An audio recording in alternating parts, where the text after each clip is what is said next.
تهدينا وتنادينا للخير ينهانا عن كل طريق يأخذنا نحو الشر فالله رحيم وحليم يدعو دوما للبر.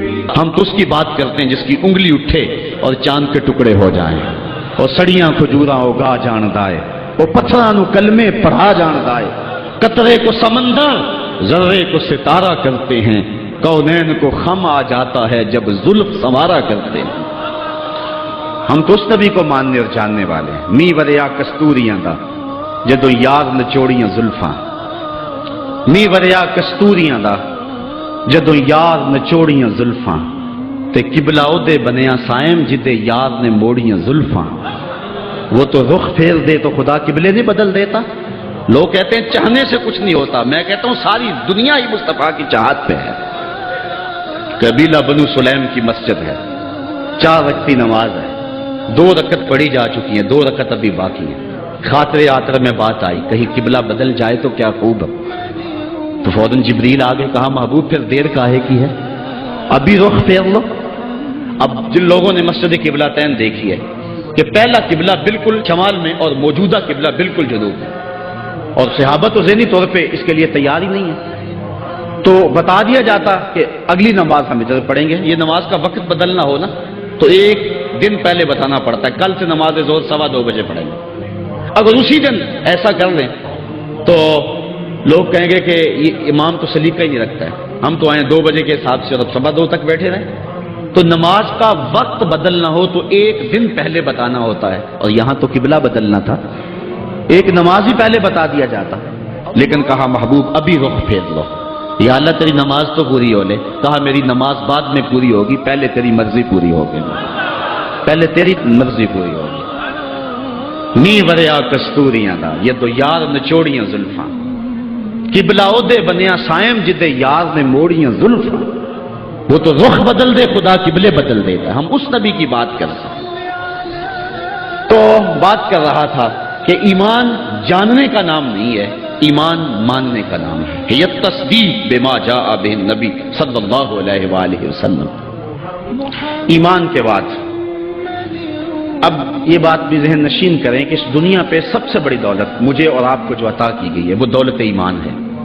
سب سے بڑی دولت. اگر ایمان نہیں سب کچھ مل گیا کچھ بھی نہیں ہے، اور اگر کوئی چیز پاس نہیں ہے لیکن ایمان کی دولت موجود ہے تو یہ سب سے بڑا حسن اور سب سے بڑی بہار. اقبال کہتا ہے کہ اقبال یہ کس کے عشق کا فیض عام ہے، رومی فنا ہوا حبشی کو دوام ہے.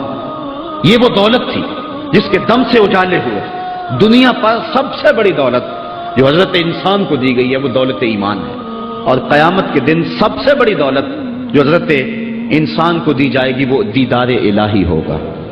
تو یہ سب سے بڑی دولت، اور یہ محض اللہ کی کرم نوازی سے نصیب ہوتی ہے. انسان کی زندگی کے اچھے اعمال بعض اوقات ایمان کے نصیب ہونے کا سبب بن جاتے ہیں. یہ کبھی کبھی ایسا ہوتا ہے لیکن ہوتی محض توفیق خدا بندی. اس کی مثال جس طرح المجاشی فرزدق شاعر کا دادا حضور کی خدمت میں حاضر ہوتا ہے اور آقا کریم کی خدمت میں حاضر ہو کر کے اسلام کی دولت سے مالا مال ہوتا ہے، اور پھر عرض کرتا ہے حضور میں نے اپنے زمانہ جاہلیت میں 360 بچیوں کو زندہ درگور ہونے سے بچایا، تو کیا مجھے اس نیک عمل کا جو زمانہ جاہلیت میں نے کیا اس کا کوئی صلہ ملے گا؟ کیونکہ شاعر تھے اور شاید بڑا گداز اور نرم دل ہوتا ہے، وہ تو شاخ سے ٹوٹتے ہوئے پھول کو بھی برداشت نہیں کر سکتا.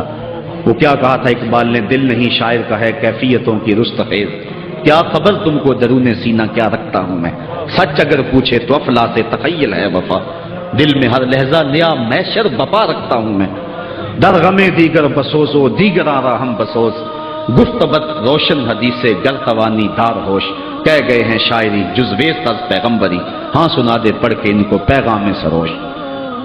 امیر منائی نے غالباً کہا تھا کہ خنجر چلے ہم پہ، خنجر چلے کسی پہ ہم، اور تڑپے جو ہم امیر تو درد سارے جہاں کے ہمارے جگر میں.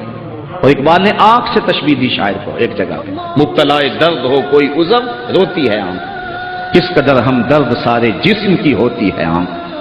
تو جب کوئی ظالم باپ اپنی بیٹی کو زندہ درگور کرنے لگتا تو یہ کہتا کہ میں تڑپ اٹھتا، داپن اٹھنیاں دے کر کے اس بچی کی جان چھڑا لیتا. اس طرح میں نے 360 بچیوں کی جان چھڑائی. کیا زمانہ کفر میں کیے گئے میرے اس نیک عمل کی مجھے کوئی جزا ملے گی؟ تو حضور نے مسکرا کے فرمایا کہ تجھے اس کی جزا مل تو گئی ہے کہ اللہ نے تجھے ایمان عطا فرما دیا۔ تو کبھی ایسا ہوتا ہے، لیکن اگر ایمان نہیں ہے تو اعمال کی جزا نہیں ہے۔